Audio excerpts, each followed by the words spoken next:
কারো পায়ে শব্দ পেতেই যুবতী মেয়েটার শরীর থেকে উঠে লুঙ্গিতে কষে গিট্টু মারেন লতিফ ব্যাপারী। কামুক খায়েশ মেটাতে গিয়ে শরীর ঘেমে পানি টপ টপ করে জমিনে পড়ছে। অর্ধছেঁড়া ওড়না দিয়ে মুখ বাঁধা যুবতী মেয়েটা উপর হয়ে পড়ে আছে। এত রাইতের বেলায় কেডা আবার এই রাস্তা দিয়ে যাইতাছে? এখানে আর থাইকো না, যাইবো না। মনে মনে বিড়বিড় করছে। মেয়ে লোভী লতিফ ব্যাপারী লাল বর্ণের চোখ দিয়ে অনবরত পানি ফেলছে মাত্র সতীত্বহারা অচেনা মেয়েটা। বর্ষার রাতে গুড়ি গুড়ি বৃষ্টি নেমেছে সকাল থেকেই, এখনো থামার নামটি মাত্র নেই। প্রায় 16 ঘন্টা যাবৎ একইভাবে পড়ে আছে মেয়েটা। এই নির্জন ভাঙা ঘরে কেউ বা আসবে, কেই বা জানবে এখানে একটা তাজা প্রাণ অকালে ঝরতে বসেছে। সন্ধ্যার ঘোর নেমেছে আকাশ জুড়ে, এখনো বৃষ্টি পড়ছে মুষলধারায়। তাকিয়ে থাকতে কষ্ট হচ্ছে তার। পিপাসায় ছটফট করতে করতে প্রায় ঘুম ঘুমিয়ে যায় মেয়েটা। হরিপুর গ্রামে কারোর চোখে ঘুম নেই, অজানা আশঙ্কায় ভীতু সবাই। এই এক অদ্ভুত ভয়, নারী আর পুরুষ এমনকি স্বামী স্ত্রীর সঙ্গমে জড়ালে মৃত্যু হচ্ছে তাদের। এক মাসে পরপর 21টা খুন হয়েছে। পুলিশ তদন্ত করছে দিন রাত, সন্দেহভাজন কাউকেই দেখলেই ধরে নিয়ে যাচ্ছে তারা। সন 2021 সাল। ঋদোজা বেশ সকাল সকাল ঘুম থেকে উঠে পড়েছে। নতুন চাকরি দেরি করলে চলবে না। ঋদোজা হরিপুর সরকারি কলেজে বাংলা প্রফেসর। চাকরিটা হয়েছে শহর থেকে দূরে হরিপুরে। ভাগ্যিস মায়ের বান্ধবীর বাড়ি এই হরিপুরেই, তাই তেমন অসুবিধায় পড়তে হয়নি তাকে। আন্টি, বের হলাম আমি। চশমার গ্লাস পরিষ্কার করে চোখে এঁটে নিয়ে বেরিয়ে পড়ল ঋতুজা। নতুন পরিবেশে নিজেকে মানিয়ে নেওয়া বেশ কিছুদিনের ব্যাপার। ঋতুজা খেয়াল করেছে সন্ধ্যা হলেই কেমন নিস্তব্ধ হয়ে পড়ে পুরো গ্রামটা। তাছাড়া মোবাইলে নেটওয়ার্কের বেশ সমস্যা। বাড়ি থেকে ল্যাপটপ এনেছিল, ভেবেছিল ওয়াইফাই লাগিয়ে নেবে। এখানে কারেন্টের যেই হাল, আবার ওয়াইফাই, ভাবতেই বিরক্ত বোধ করছিল ঋদোজা। ক্লাসে মোবাইল নেওয়া নিষিদ্ধ। কেমন নিয়ম এটা? ক্লাসে ঢোকার আগে মোবাইল সিকিউরিটির কাছে জমা দিতে হয়। সেদিনও ব্যতিক্রম হয়নি। খানিক বাদে সিকিউরিটি দৌড়েই সে ঋদোজাকে ডেকে দেয়। ম্যাডাম, হৃদয় নামে কেউ আপনারে মেলাবার কল দিছে। মোবাইল হাতে নিয়ে কলেজে একটা পরিত্যক্ত ঘরে ঢুকে সে। অন্য কেউ দেখলে সমস্যায় পড়তে পারে। ঢুকে ফোন রিসিভ করে বলে ওঠে, এই, তোমাকে না বলেছি কলেজে থাকা অবস্থায় কল দিবা না? জানোই তো কলেজে মোবাইল নিয়ে আসা সম্পূর্ণ নিষেধ। আরে, তোমার সাথে এক মুহূর্ত কথা না বলে থাকতে পারি না যে আমি। হয়েছে, আর আবেগ দেখাতে হবে না। বিয়ে করার নাম নেই, যত সব ঢঙের আলাপ। ছুটির পর কথা বলবো, এখন রাখি। ফোন কেটে দিয়ে একটা স্বস্তির নিঃশ্বাস ফেলে হৃদয় আর ঋতুজা সেই কলেজ লাইফ থেকে দুজন দুজনকে ভালোবাসে। ভালোবাসার মানুষকে ছেড়ে কি থাকা যায়? মোবাইল সন্তর্পণে লুকিয়ে রাখে সে। এতক্ষণে খেয়াল করে সে একটা পরিত্যক্ত পুরনো লাইব্রেরিতে। চারিদিকে ধুলোবালি জমে গেছে। অবাকের বিষয়, এখনো কিছু কিছু বই রয়েছে ভাঙা আলমারিতে। ঋতুজার ছোট থেকেই বইয়ের প্রতি এক আলাদা মোহ আছে। বেশ আগ্রহ নিয়ে বইগুলো হাতে তুলে নেয়। মোলাটে ধুলো বালির আস্তরণ, হাতের ঝাড়াই আস্তরণ মুছে দেয়।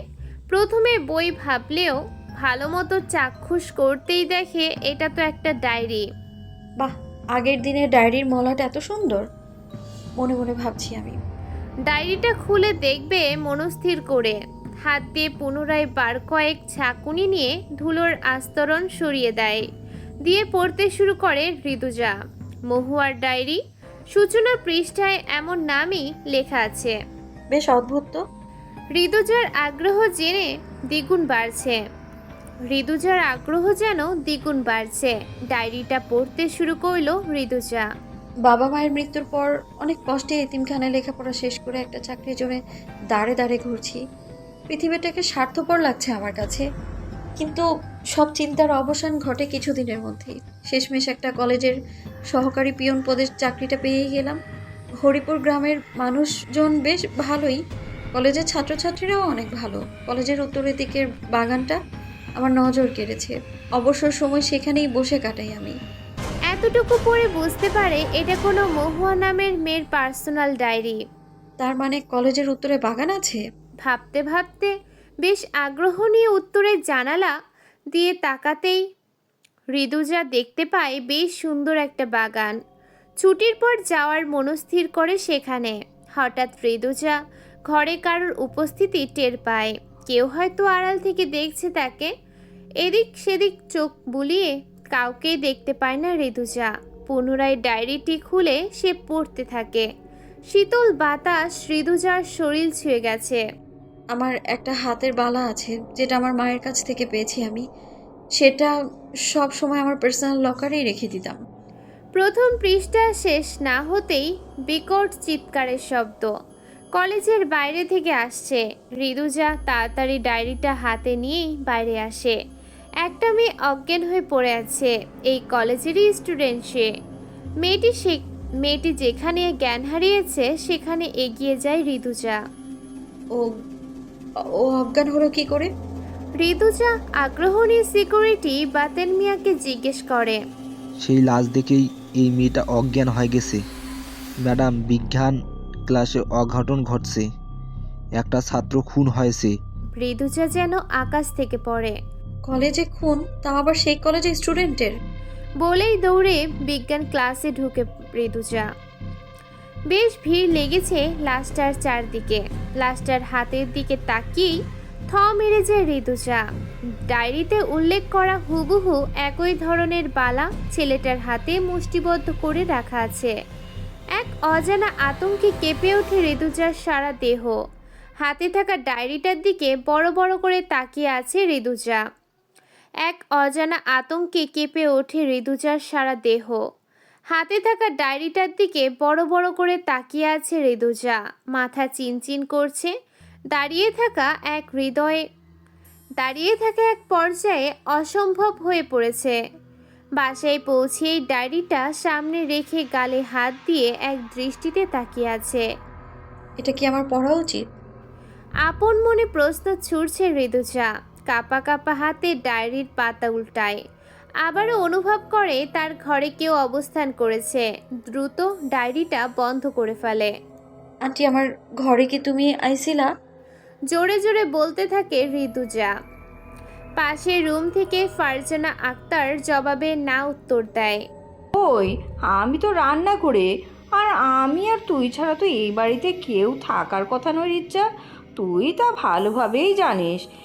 ঋতুজার মায়ের বান্ধবী ফারজানা আক্তার বিধবা। খুব কম বয়সে স্বামী হারিয়েছেন। তারপর কেন জানি আর বিয়ে করেননি তিনি। ঋতুজা পুনরায় ডায়েরিটার দিকে তাকায়। হয়তো মনের ভুল। তাছাড়া আমি তো কাউকে দেখিনি। আমি হয়তো এই বিষয়ে বেশি ভাবছি, তাই এমন অদ্ভুত পরিস্থিতির সৃষ্টি হচ্ছে। বিড়বিড় করে বলতে বলতে ফোন হাতে নেয়। 20টা মিস কল হৃদয়ের নাম্বার থেকে। কল ব্যাক করতেই ওপাশ থেকে গর্জে ওঠে হৃদয়। এই তোমার বিবেক, কতবার কল দিয়েছি ধরনি কেন ফোন? আমার কত চিন্তা হচ্ছিল জানো তুমি? হাজারটা প্রশ্ন ছুড়তেই থাকে হৃদয়। একরাশ নীরবতা পালন করে স্বাভাবিক হয়ে ঋতুজা উত্তর দেয়। হৃদয়, জানো, আমার সাথে কিছু অদ্ভুত ঘটনা ঘটেছে। হৃদয় আগ্রহ নিয়ে জানতে চাইলে সব খুলে বলে ঋতুজা। ভুল স্বীকার করে হৃদয় অভয় দেয় ঋতুজাকে। রাতের খাবার শেষ করে বিছানায় শরীর হেলিয়ে দেয় ঋতুজা। সারাদিনের ক্লান্ত শরীর হেলিয়ে দিতেই চোখ বন্ধ হয়ে আসছে। আদৌ ঘুমের ঘোরে কারোর নাকি কান্নার আওয়াজে ঋতুজার ঘুম ভেঙে যায়। কে কে ওখানে? শব্দটা উঠান থেকে আসছে। ঋতুজার চিৎকারে থমকে গেছে কান্নার আওয়াজ। এতক্ষণ স্পষ্ট শুনছিল সে। বিছানা ছেড়ে উঠে লাইট জ্বালিয়ে দেয়। টেবিলে চোখ যেতেই দেখে ডায়েরিটার নিজে থেকেই পাতা উল্টে আছে। জানালা বন্ধ। বৃষ্টির দিন, তাই ফ্যানও চলছে না। তবে ডায়েরিটার পাতা উল্টে গেল কি করে? নানান আশঙ্কায় হৃদস্পন্দন বেড়ে চলেছে ক্রমশ। ধীর পায়ে এগিয়ে গিয়ে টেবিলে রাখা ডায়েরি হাতে তুলে নেয়। ডায়েরিটার দিকে এক পলক তাকিয়েই ভয়ে চুপসে যায় ঋতুজা। সাদা পৃষ্ঠায় রক্তের ছিটে। আতঙ্কের ডায়েরিটা হাতে থেকে ফ্লোরে পড়ে যায়। কিছু লেখা আছে ডায়েরিতে। ঋতুজা পুনরায় ডায়েরিটা হাতে তুলে নেয়। বেশ স্পষ্ট লেখাগুলো। ঋতুজা কাঁপা কাঁপা গলায় বলে, আমার জীবনে কোনো ছেলে আসবে বরাবরই এটা ভাবনার বাইরে ছিল, তবে হঠাৎ কারো দেখা পেলাম। হরিপুর গ্রামের আরিফ মাস্টার। লোকটা সাদাসিধে, একটু লাজুক, তবে বড্ড মায়াবী তার মুখের হাসি। সেদিনই পরিচয় হয়েছে তার সাথে। হরিপুর প্রাথমিক বিদ্যালয়ের শিক্ষক তিনি। প্রায় দিনই দেখা হয় রাস্তায়। মেঠো পথ দিয়ে সাইকেল চালিয়ে স্কুলে যান তিনি। সেদিন প্রচণ্ড বৃষ্টি নেমেছে। বাড়ি থেকে ছাতা আনতেও ভুলে গিয়েছিলাম। বারান্দায় বসে বসে বৃষ্টি থামার অপেক্ষা করছিলাম। ডায়েরি পড়তে পড়তে ঋতুজা কল্পনায় ডুবে যায়। ঋতুজা মনে হতে লাগে সব যেন ওর চোখের সামনে হচ্ছে। কল্পনা এতটাই প্রখর যে সবার কণ্ঠ যেন ওকে ডায়েরিটা পড়ে শোনাচ্ছে। ডায়েরি মহুয়া, বারান্দায় দাঁড়ায় আছেন কেন? বিকেল গড়িয়ে সন্ধ্যা ঘনিয়েছে, বাড়ি ফিরবেন কখন? আরিফ মাস্টারের হাসি মাখা মুখের কথা বেশ ভালোই লাগছিল আমার কাছে। আমার সমস্যার কথা জানালে নিজের ছাতা আমার দিকে এগিয়ে দেন তিনি। আপত্তি করলেও ফিরিয়ে নিতে নারাজ তিনি। কিন্তু আমাকে তার ছাতা দিলে তার ভিজে যাওয়া ছাড়া অন্য কোনো উপায় নেই। তাই দুজনে এক ছাতার তলে বেরিয়ে পড়লাম। দুজনের কাঁধ ভিজে যাচ্ছে। ভেজা চুলে আরিফ মাস্টারকে আরও দ্বিগুণ মায়াবী লাগছে।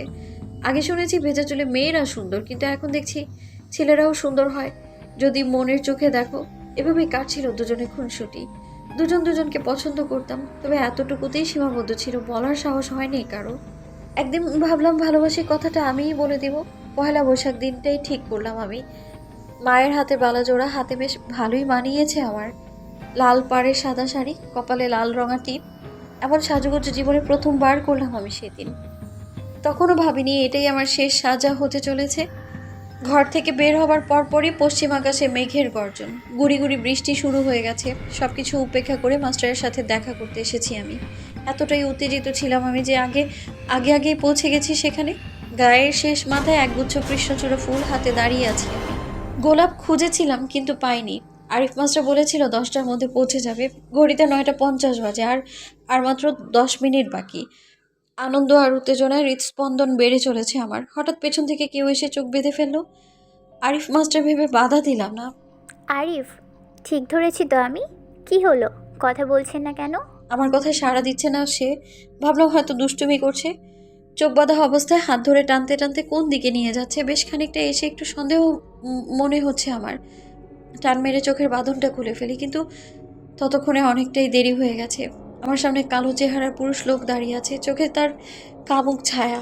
কে রে রিজ্জা, এত রাতে চিল্লাচিল্লি করছিস কেন? ফারজানা আক্তারের কথায় বাকিটুকু না পড়েই তড়িঘড়ি করে ডায়েরিটা বন্ধ করে রেখে দেয় ঋতুজা। না আন্টি, কিছু না। ফারজানা আক্তার ঋতুজার পাশে বসে পড়েন। কোনো ভয়ঙ্কর স্বপ্ন দেখেছিস নিশ্চয়? ঋতুজা মাথা ঝাঁকায়।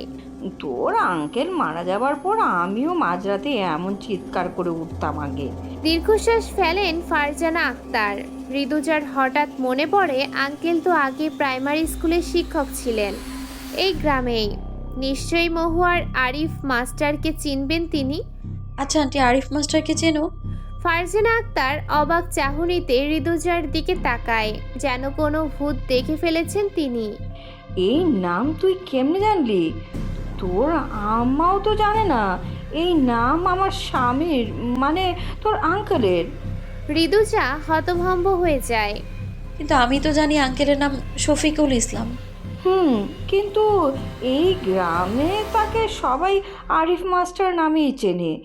তার ডাক নাম যে আরিফ। ঋতুজা থ মেরে গেছে। তবে কি মহুয়ার সেই প্রেমিক ফারজানা আন্টির স্বামী, আরিফ মাস্টার? ডায়েরিটার বাকি অংশ পড়তেই হবে। মহুয়ার সাথে পরবর্তীতে কি হয়েছিল জানার তীব্র আকাঙ্ক্ষা কাজ করে ঋতুজার মনে। পরদিন সকালে লোকজনের চেঁচামেচির শব্দে ঘুম ভেঙে যায় ঋতুজার। ধরফড়িয়ে উঠে পড়ে ঋতুজা। মহিলাটা অনেক ভালো আছিল, কেডা এইভাবে মাইরা রাইখা গেল? লোকজনের মুখে এমন কথা কানে ভেসে আসছে ঋতুজার। দৌড়ে ফারজানা আক্তারের রুমে আসতেই হাহাকার করে উঠে ঋতুজার অন্তর। ফারজানা আক্তারের নিথর দেহ পড়ে আছে। মহিলাটা অনেক ভালো আছিল, কেডা এইভাবে মাইরা রাইখা গেল? লোকজনের মুখে এমন কথা কানে ভেসে আসছে ঋতুজার। দৌড়ে ফারজানা আক্তারের রুমে আসতেই হাহাকার করে ওঠে ঋতুজার অন্তর। ফারজানা আক্তারের নিথর দেহ পড়ে আছে, দরজা নিশ্চুপ হয়ে গেছে, মুখ থেকে কোনো কথাই বের হচ্ছে না। গতরাতে ফারজানা আন্টির সাথে কথা বলাগুলো এখনো কানে বাজছে। গলার শিরা ছিঁড়ে গিয়ে রক্ত মেঝেতে বন্যার সৃষ্টি করেছে। এক পলক দেখেই চোখ ঘুরিয়ে ফেলে ঋতুজা। এই বাড়িতে ঋতুজা আর ফারজানা আক্তার ছাড়া অন্য কেউ নেই, তাই সন্দেহের তীর ঋতুজার দিকেই ছুটছে সবাই। ঋতুজা খেয়াল করে ফারজানা আন্টির হাতের মুঠোয় ভাঙা বালার টুকরো। আরে এই তো সেই বালা যেটা কলেজের ছেলেটা মৃত্যুর পর হাতে ছিল, আর এটা তো ডায়েরিতে উল্লেখ থাকা সেই বালা। কি হচ্ছে এইসব? ঋতুজা অস্থির হয়ে পড়েছে, মাথায় আকাশ সমান শখ, তার উপরে এত চিন্তা। খানিক বাদে পুলিশ এসে ফারজানা আক্তারের লাশ নিয়ে যায়। বাড়িটাও সিল করে দিয়েছে, ঋতুজাকে সন্দেহের তালিকায় রেখেছে। তাই যতদিন সঠিক তদন্ত না হয় তাকে এই গ্রামেই অবস্থান করতে বলে যায় পুলিশ। খুন হওয়া বাড়িতে একা একা থাকা ভয়ের ব্যাপার, তার উপরে একা একটা মেয়ে। আকাশপানে তাকিয়ে দীর্ঘশ্বাস ফেলে ঋতুজা। মায়ের কাছে খবর যেতেই বাড়িতে ফিরতে বলে ঋতুজাকে, কিন্তু ঋতুজা এই রহস্যের কিনারা বের করতে না পেরে ফিরতে নারাজ। সন্ধ্যা ঘনিয়ে এসেছে, চারিদিকে কুয়াশা আচ্ছন্ন। ঋতুজা পুরনো ডায়েরিটা হাতে নিয়ে বসে আছে, ডায়েরিটার বাকি অংশ নেই। হতাশ হয়ে বিছানায় শুয়ে পড়ে ঋতুজা। সারাদিন ঘরের আনাচে কানাচে খুঁজছে, কিন্তু মহুয়া সম্পর্কিত বা আরিফ মাস্টার সম্পর্কিত কিছুই মিলেনি। আশা ছেড়েই দিয়েছিল। হঠাৎ মনে পড়ল ডায়েরিতে পড়েছে মহুয়ার বালা কলেজ লকারে বন্ধ করে রাখতো সে সব সময়। যে করেই হোক লকারটা খুঁজে বের করতে হবে। ফিসফিসিয়ে আপন মনে বলতে বলতে বাড়ি থেকে কলেজের উদ্দেশ্যে রওনা দেয় ঋতুজা। রাত হয়ে এসেছে, গুড়ি গুড়ি বৃষ্টিতে মোবাইলের আলোয় একা একা পথ চলছে ঋতুজা। হৃদয়কে ডেকে নিব কি? একা একা যাওয়া কি ঠিক হচ্ছে আমার? বিড়বিড় করে বলছে ঋতুজা। ফোনে নেটওয়ার্ক সমস্যা দেখাচ্ছে, তবুও হৃদয়কে কল দেয় সে। কয়েকবার রিং বাজতেই ওপাশ থেকে কল রিসিভ করে হৃদয়। হ্যালো রিতজা, তোমার ফোন এত বন্ধ থাকে কেন? আমি সকাল থেকে ট্রাই করছি, কল লাগছেই না, ব্যাপার কি? কিছুক্ষণ নীরব থেকে ঋতুজা বলল, হৃদয় ফারজানা আন্টির খুন হয়ে গেছে গত রাতে। আমি এটাও জানি এটা কোনো মানুষের কাজ নয়। হৃদয় অবাক হয়ে যায়। কি বলছো মানুষের কাজ না মানে? তুমি কি বলতে চাচ্ছ কোনো ভূত তাকে মেরে রেখে গেছে?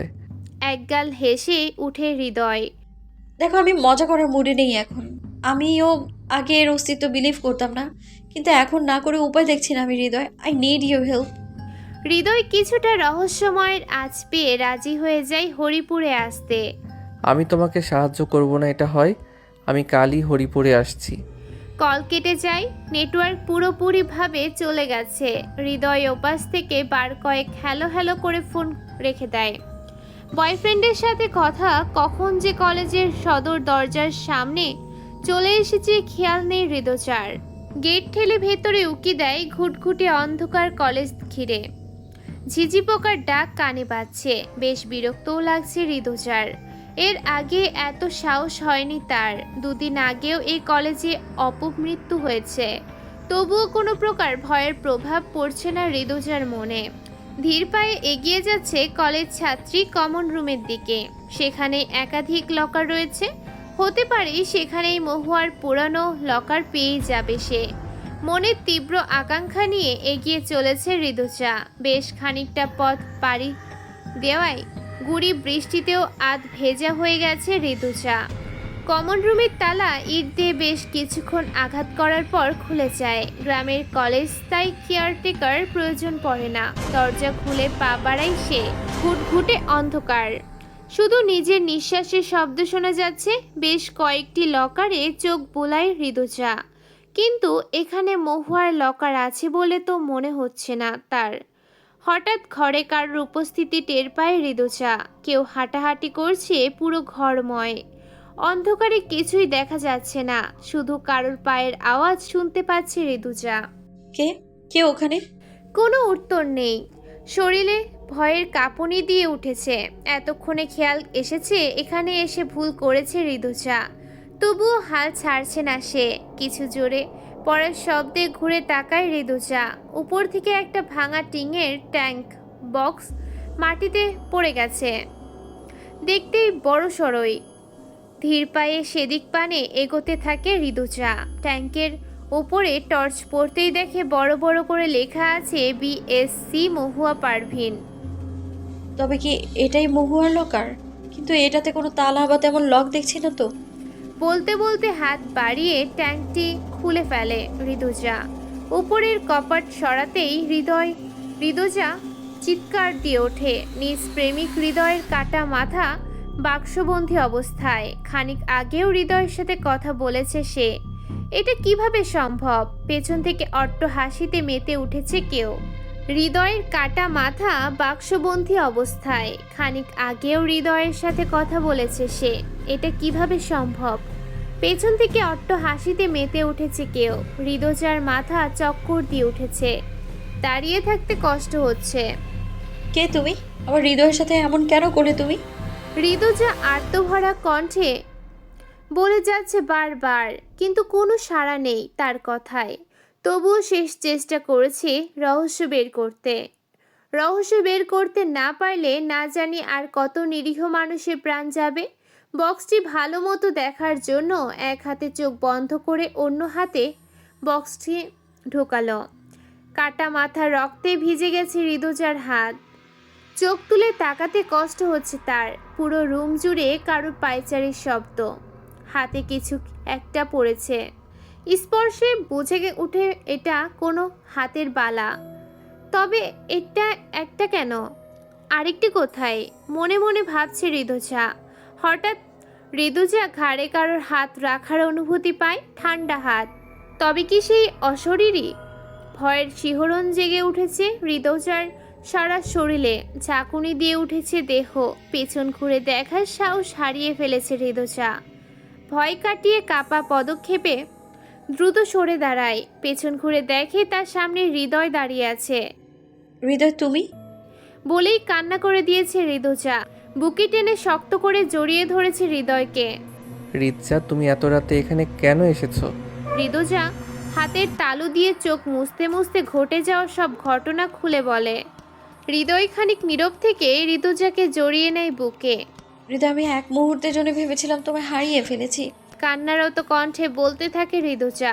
হৃদয় আলতো হাতের ছোঁয়ায় ঋতুজার মাথায় হাত বুলিয়ে দেয়।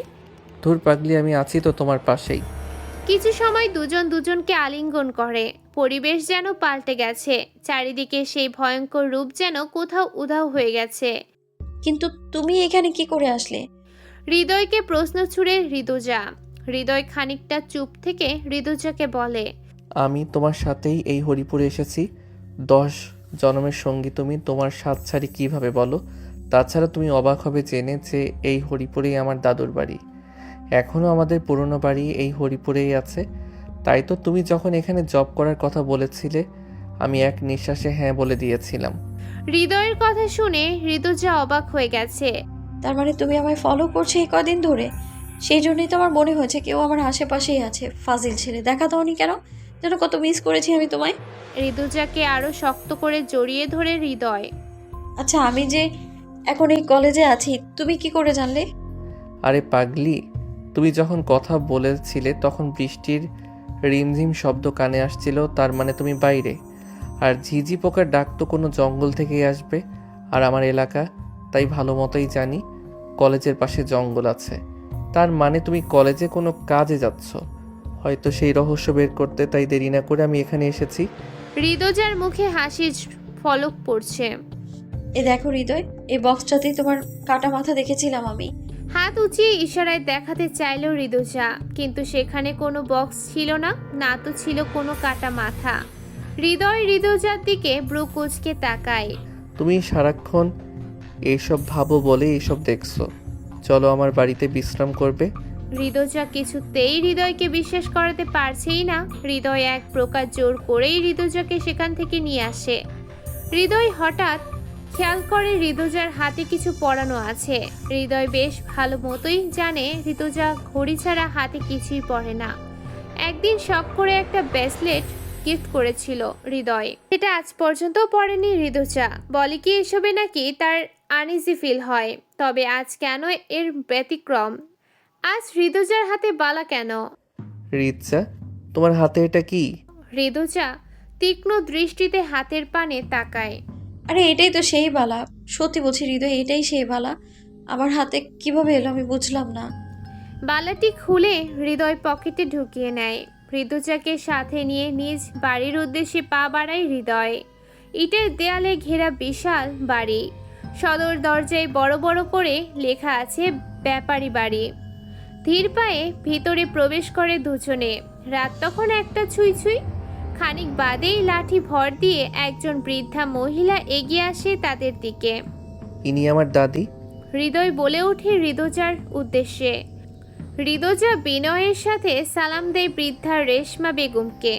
বৃদ্ধা কিছু না বলে মুখ ঘুরিয়ে সেখান থেকে প্রস্থান করে।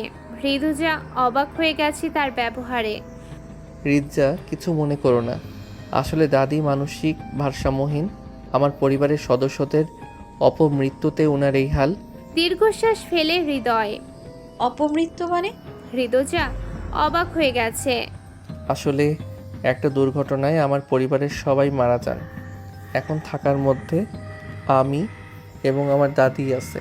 ঋতুজা হৃদয়ের কাঁধে হাত রাখে। আরো একজনের নাম বলে না তো? হৃদয় ঋতুজার চোখের দিকে তাকিয়ে থাকে অপলক দৃষ্টিতে। তুমি তো আছোই। কত আছি বুঝতে পেরেছি, তাই তো আমার নামটাই বলে না। অভিমানের সুরে বলতে থাকে ঋতুজা। দুজনে বেশ খানিকক্ষণ গল্প করে। হৃদয় ঋতুজাকে ঘুম পাড়িয়ে দিয়ে পাশের রুমে চলে যায়। সকালে ঘুম থেকে জেগে ওঠে ঋতুজা। 11টা বেজে গেছে। হৃদয় এখনো ঘুমোচ্ছে পাশের ঘরে। ঋতুজার মনে পড়ে গত রাতের ঘটনা। এত কিছু কিভাবে ঘটলো? তাছাড়া হৃদয়ের কাটা মাথা বাক্সে কেন দেখলো সে? আর হঠাৎ কোথায় সেই বাক্সটা উধাও হয়ে গেল? হঠাৎ খেয়াল করে দেয়ালে কিছু পেন্টিং রয়েছে। বাহ, এই গাঁয়ে গ্রামেও এত সুন্দর আর্ট! ফিস ফিসিয়ে বলছে ঋতুজা। বেশ কয়েকটা পেন্টিংয়ের মধ্যে একটা পেন্টিংয়ে চোখ আটকে যায় ঋতুজার। এত সুন্দর পেন্টিং! মনে হয় মনের সমস্ত আবেগ দিয়ে শিল্পী এই ছবিটি এঁকেছেন। ছবিতে থাকা মেয়েটাও ভীষণ সুন্দর। ধীর পায়ে পেন্টিংয়ের পাশে এসে দাঁড়ায় ঋতুজা। হঠাৎ খেয়াল করে পেন্টিংয়ের নিচে মহুয়া সুন্দরী লেখা। তবে কি এটা মহুয়ার পেন্টিং? হঠাৎ হৃদয় পেছন থেকে ঋতুজাকে জড়িয়ে ধরে। ঋতুজা নিজেকে ছাড়িয়ে নিতে চাইলেও ছাড়তে নারাজ হৃদয়। জড়িয়ে ধরে বাইরে নিয়ে আসে ঋতুজাকে। ঋতুজা খেয়াল করে বৃদ্ধা রেশমা বেগম দরজার সামনে তীক্ষ্ণ দৃষ্টিতে তাকিয়ে আছে তার দিকে। ঋতুজা নিজেকে ছাড়িয়ে নিতে চাইলেও ছাড়তে নারাজ হৃদয়। জড়িয়ে ধরে বাইরে নিয়ে আসে ঋতুজাকে। ঋতুজা খেয়াল করে বৃদ্ধা রেশমা বেগম দরজার সামনে তীক্ষ্ণ দৃষ্টিতে তাকিয়ে আছে তার দিকে। হৃদয় এক পর্যায়ে ঋতুজাকে কোলে তুলে নিজের ঘরে নিয়ে যায়। এই কি করছো? ছাড়ো আমায়। ঋতুজার বারবার বলা সত্ত্বেও হৃদয় ছাড়ছে না তাকে। আজ এত কাছে পেয়েছি, তোমায় ছাড়ি কেমনে? ঋতুজাকে খাটে ফেলে দেয় সে। ঋতুজা দ্রুত উঠে বিছানার এক কোণায় চলে যায়। দেখো, বিয়ের আগে এসব হবে না। হৃদয় বেশি জোরাজোরি না করে ঋতুজার পাশে গিয়ে বসে। ওর হাত টেনে দুই হাতে শক্ত করে ধরে। রিচা, তুমি জানো আমি তোমাকে কতটা ভালোবাসি। ঋতুজা মুচকি হেসে বলল, জানি গো, আর আমিও তোমাকে অনেক ভালোবাসি। হঠাৎ বাইরে কিছু পড়ার শব্দ হয়। হৃদয় এবং ঋতুজা দ্রুত ঘর থেকে বাইরে বের হয়। দরজার কাছে ফুলের টব ভেঙে আছে। এখানে হয়তো কেউ দাঁড়িয়ে ছিল। ঋতুজা বুঝতে পারে এটা অবশ্যই রেশমা বেগমই হবে। প্রথম থেকেই দেখছে তার উপরে নজর রাখতে। হঠাৎ খেয়াল হলো পেন্টিংয়ের কথা। পেন্টিংয়ে মহুয়ার নাম লেখা ছিল। অবশ্যই এই বাড়ির সাথে এবং এই বাড়ির পরিবারের সাথে মহুয়ার কোনো যোগসূত্র আছে। হৃদয়ও আমার থেকে কিছু লুকাচ্ছে, মনে মনে ভাবতে থাকে ঋতুজা। দিন গড়িয়ে বিকেল পড়েছে। হৃদয়ের চোখ জুড়ে ঘুম নেমে এসেছে। হৃদয়ের চোখ ফাঁকি দেওয়ার এটাই একমাত্র সময়। আবার সেই ঘরে ঢুকে ঋতুজা। আজব তো, সেই প্রিন্টিংটা কোথায় গেল? হঠাৎ প্রিন্টিং উধাও হয়ে যাওয়া বেশ খটকা লাগে মহুয়ার কাছে। খেয়াল করে মেঝেতে কাঠের গুঁড়া পড়ে আছে। প্রিন্টিংয়ের কাঠের ফ্রেম লাগানো ছিল। হয়তো সেই কাঠের ঘুণ এগুলো ফ্রেমটা নিয়ে যাওয়ার সময় হয়তো পড়েছে। কাঠের গুঁড়াগুলো দরজা দিয়ে বাইরে চলে গেছে। ঋতুজা সেগুলো অনুসরণ করতে করতে একটা বদ্ধ ঘরের সামনে চলে আসে। হয়তো এই ঘরেই প্রিন্টিংটা রাখা হয়েছে। দরজা ঠেলে ধীর পায়ে ভেতরে উকি দেয় সে। এদিক ওদিক সন্তর্পণে তাকিয়ে ঘরে ঢুকে পড়ে। বেশ অন্ধকার ঘর জুড়ে।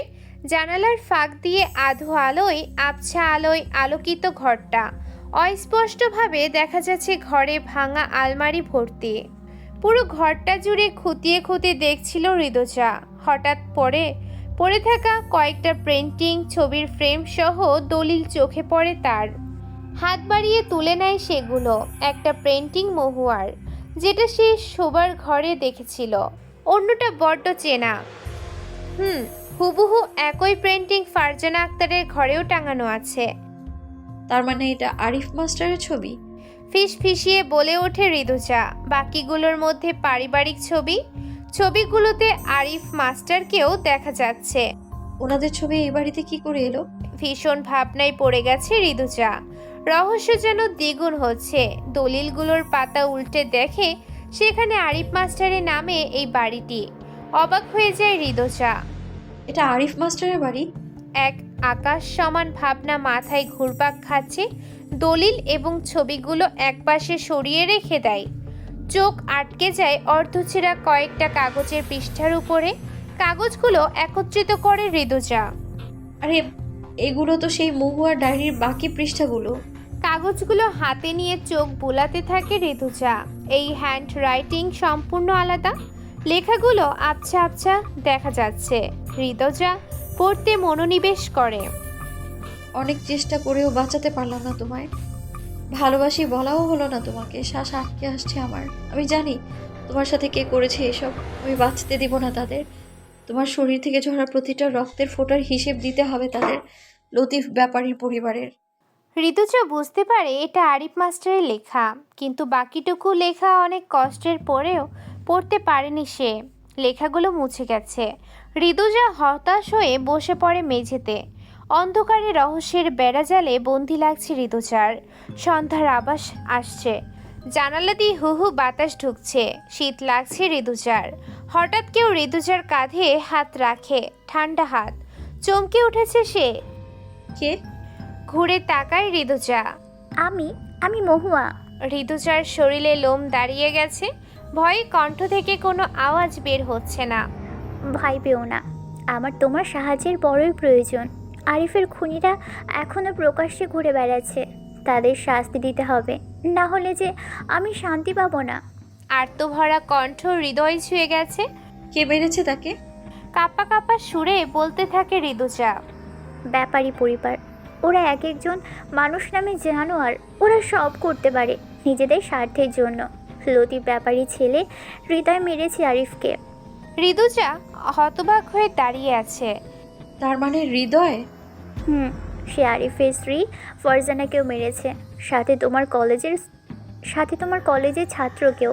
কারণ তারা সত্যিটা জেনে ফেলেছিল। আমি শুধু অশরীরী আত্মা। আমি তাদের দেখা দিয়েছি, তোমার মতো ওদেরকেও সত্য পর্যন্ত নিয়ে এসেছি। কিন্তু তারা কাউকে কিছু বলুক তার পূর্বেই হৃদয়ের হাতে শিকার হয়েছে। হৃদয় খুন করেছে এমনভাবে সাজে সব কিছু যেন সবাই মনে করে মহুয়া ফিরে এসেছে। আবার সবাই যেন ভাবে মহুয়াই তাদের মেরেছে। ঋতুজা চুপ হয়ে আছে। ভয় কেটে গেছে। অনেক প্রশ্ন জিজ্ঞেস করার আছে মহুয়ার কাছে। আচ্ছা, এই বাড়িটা কি আরিফ মাস্টারের? এটা আরিফ মাস্টারের বাড়ি। আমার ধর্ষণকারী লতিফ ব্যাপারী ছেলে হৃদয়। আরিফ যখন লতিফ ব্যাপারীকে হত্যা করে পালায়, তখন ওর বংশের লোকজন আরিফ মাস্টারের এই বাড়ি দখল করে নেয়। আরিফ চলে যায় শহরে। সেখানেই ফারজানার সাথে বিয়ে হয় সেখানে ফারজানার সাথে বিয়ে করে সে। তাদের একটা মেয়েও হয়েছিল, নাম শ্রাবণী। বাবার হত্যার প্রতিশোধ নিতে তখনও ঘুরে বেরিয়েছে হৃদয় ব্যাপারী। হঠাৎ তাদের খবর পাই সে আরিফ মাস্টারের শ্রাবণী নামের মেয়ে আছে, সেটাও জানতে পারে হৃদয়। মাত্র 13 বছরেই হৃদয়ের হাতে রেপ হয়ে মৃত্যু হয় শ্রাবণীর। ঋতুজা স্তব্ধ হয়ে গেছে। যাকে এতদিন ভালোবেসেছে সেই হৃদয় এত নীচ। নিজের প্রতি কন্ট্রোল হারিয়ে ফেলেছে ঋতুজা। এমন জানোয়ারদের বেঁচে থাকার কোনো অধিকার নেই। লতিফ ব্যাপারীর শাস্তি দিয়েছে আরিফ মাস্টার, এটা লতিফ ব্যাপারীর প্রাপ্য ছিল। কিন্তু হৃদয় এটা কিভাবে করতে পারলো? একটা 13 বছরের বাচ্চা মেয়েকে, ছি ছি ছি, ভাবতেও ঘৃণা হচ্ছে। আপন মনে বলছে ঋতুজা। রাত ঘনিয়ে এসেছে। দরজার বাইরে থেকে কারোর পায়ের আওয়াজ আসছে। কেউ ঘরটার দিকেই আসছে। মহুয়াকেও দেখা যাচ্ছে না আর। এতক্ষণ কার সাথে কথা বললাম আমি? কোনো মৃত ব্যক্তির সাথে কিভাবে কথা বলা সম্ভব? কি হচ্ছে এইসব আমার সাথে? বিড়বিড় করছে ঋতুজা। দরজার পাশে এসে পায়ের আওয়াজ থেমে গেছে। ঋতুজা দ্রুত লুকিয়ে পড়ে। দরজা ঠেলে ভিতরে প্রবেশ করে হৃদয়। অগ্নিশিখার মতো তীক্ষ্ণ দৃষ্টি, ধারালো ছুরি হাতে, পৈশাচিক হাসি ঠোঁটের কোণে। ঋতুজা দ্রুত লুকিয়ে পড়ে। দরজা ঠেলে ভেতরে প্রবেশ করে হৃদয়। অগ্নিশিখার মতো তীক্ষ্ণ দৃষ্টি, ধারালো ছুরি হাতে, পৈশাচিক হাসি ঠোঁটের কোণে। ঋতুজার শ্বাস ভারী হয়ে আসছে। ঘন ঘন নিঃশ্বাস নিশ্চিন্ত বিপদের জানান দিচ্ছে। হৃদয়ের চোখ জোড়া, ঘাড় ঘুরিয়ে এদিক ওদিক খোঁজ চালাচ্ছে ঋতুজার। বেশ কিছু সময় পার হয়ে গেছে। রিজ্জা, তুমি যেখানেই লুকাও, আজ যেহেতু সত্যিটা জেনেই গেছো, মৃত্যু তোমার অনিবার্য। গগন ফাটানো ভয়ের তো কণ্ঠে হাসিতে মেতেছে হৃদয়। তখনও ধীর পায়ের ঋতুজা টেবিলের তলায় আশ্রয় নিয়েছে।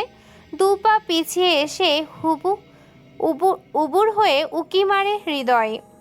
হাত দিয়ে মুখ চেপে ধরেও কান্না আটকে রাখতে পারেনি ঋতুজা। হৃদয় দেখে নেয় তাকে। দ্রুত সেখান থেকে উঠে বাইরের দিকে দৌড় লাগায় ঋতুজা।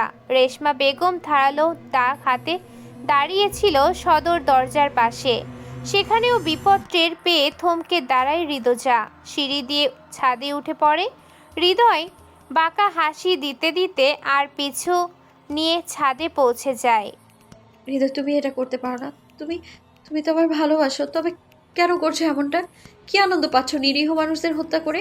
হৃদয় দা উঁচিয়ে ধীর পায়ে এগোতে থাকে ঋতুজার দিকে। আমার বাপটারে তোরা বাঁচতে দেয় নাই, তবে আমি কেন দিমু? প্রায় কাছেই চলে এসেছে হৃদয়। হঠাৎ কেউ একজন জোরালো কোপ বসিয়ে দেয় হৃদয়ের পিঠ বরাবর। হৃদয় আর্ত চিৎকার কেকিয়ে ওঠে। হৃদয় চোখ মিলে দেখে বৃদ্ধা রেশমা বেগমের আঘাতে কাবু হয়ে গেছে হৃদয়। তুই ভাই গাজা, আমি এই শয়তানটারে দেখতাছি। রেশমা বেগমের কথায় দ্রুত পদক্ষেপ ছাদ থেকে নেমে আসে ঋতুজা। বলি, তুই এটা কি করলি? হৃদয় রেশমা বেগমের চুলের মুঠি ধরে ফেলেছে। তুই বিনা দোষে মেলামাইন সেরে মারছুস, এ পাপ আমি আর দেখতে পারুম না। রেশমা বেগমের কথা শেষ না হতেই ধারালো ছুরির আঘাতে মাথা নামিয়ে ফেলে হৃদয়। রেশমা বেগমের মুন্ডু বিহীন দেহ খানিক ছটফট করে নেতিয়ে পড়ে। হৃদয়ের ঠোঁটের কোণে আবারও পিছাসি হাসি ফুটে উঠেছে। ঋতুজা ততক্ষণে সেই বদ্ধ ঘর থেকে বাকি ডায়েরির পাতা গুছিয়ে বাইরে চলে এসেছে। দ্রুত থানায় যেতে হবে তার। হৃদয়ের কুকীর্তি ফাঁস করতেই হবে। অন্ধকারে আবছা আবছা রাস্তা দেখা যাচ্ছে। ঋতুজা প্রাণপণে ছুটছে থানার দিকে। বেশ খানিকটা পথ চলতে চলতে হৃদয়ের প্রতি ভালোবাসা এক চরম ঘৃণার জন্ম দিচ্ছে। সামনেই বাঁকা রাস্তার মোড়। সেখান থেকে সামনে গেলেই হরিপুরের থানা অবস্থিত। খানিক এগোতেই ঋতুজা থমকে যায়। কারো ছায়া দেখা যাচ্ছে। দা হাতে দাঁড়িয়ে ব্রু কুঁচকে তার দিকে তাকিয়ে আছে লোকটা। ঋতুজার নিঃশ্বাস আবারও ভারী হয়ে আসে। তবে কি হৃদয় চলে এসেছে? ব্যথায় সারা শরীর টনটন করছে ঋতুজার। না, আর থেমে থাকলে চলবে না। আজ মৃত্যু হলে হোক, তবুও এই পাপিষ্ঠের শাস্তি তো দিতেই হবে। আশেপাশে চোখ মিলে দেখে ঋতুজা পাশেই মরার ডাল পড়ে আছে। হাতে তুলে নেয়। খুঁড়িয়ে খুঁড়িয়ে এগোতে থাকে হৃদয়ের দিকে। রিজ্জা, রিজ্জা, রিজ্জা, আহ আমার প্রাণের রিজ্জা, তোমার তো ক্ষতি করতে কষ্ট লাগছে আমার। মুখ ভেঙিয়ে বলতে বলতে এগিয়ে আসছে হৃদয়। ছি হৃদয়, আমার ভাবতে ঘৃণা হচ্ছে। আমি তোকে ভালোবেসেছিলাম, তোর মতো পাপীদের জন্য এই পৃথিবীটা না। হাত উঁচিয়ে শরীরের সমস্ত শক্তিতে হৃদয়ের দিকে আঘাত হানে ঋতুজা। হৃদয় সন্তর্পণে সরে দাঁড়ায়। হুম, হৃদয়কে মারা এত সোজা না, কিন্তু তুই তো এখন শেষ। ঋতুজার চুল পেঁচিয়ে ধরে হৃদয়, ডা উঁচিয়ে গলা বরাবর ছুরি চালিয়ে দেয়। ঋতুজা চোখ বন্ধ করে ফেলে। হৃদয় খেয়াল করে যত শক্তি দিয়ে ছুরি চালাক না কেন, এক বিন্দুমাত্র কাটছে না ঋতুজার। হঠাৎ চারপাশের দমকা হাওয়া বইতে শুরু হয়। হাওয়ার দাপটে হাত থেকে ছুরি পড়ে গেছে হৃদয়ের। কে কে ওখানে? হৃদয় ভীতু গলায় হাঁক ছাড়ে। বাতাসের সাথে হালকা বিজলির ঝটকায় কোনো একজন মেয়ের প্রতিবিম্ব দেখা যাচ্ছে। তবে এই কি মহুয়া? হৃদয়জা একপাশে সরে দাঁড়ায়। সে বুঝে গেছে হৃদয়ের উপর প্রতিশোধ নিতে এসেছে মহুয়া। হৃদয়জা থানার দিকে এক পলক তাকিয়ে হাতে থাকা কাগজ মাটিতে ফেলে দেয়। ধীর পায়ে বাড়ি ফেরার জন্য পদক্ষেপ নেয়। বিকট চিৎকার ভেসে আসছে পেছন থেকে। ভালোবাসার মানুষটিকে একবার দেখার জন্য পিছন ঘুরে তাকায় হৃদয়জা। মুখ থুবড়ে পড়ে আছে হৃদয়, নাক দিয়ে অনবরত রক্ত পড়ছে। পাশেই পড়ে আছে মহুয়ার ডায়েরি।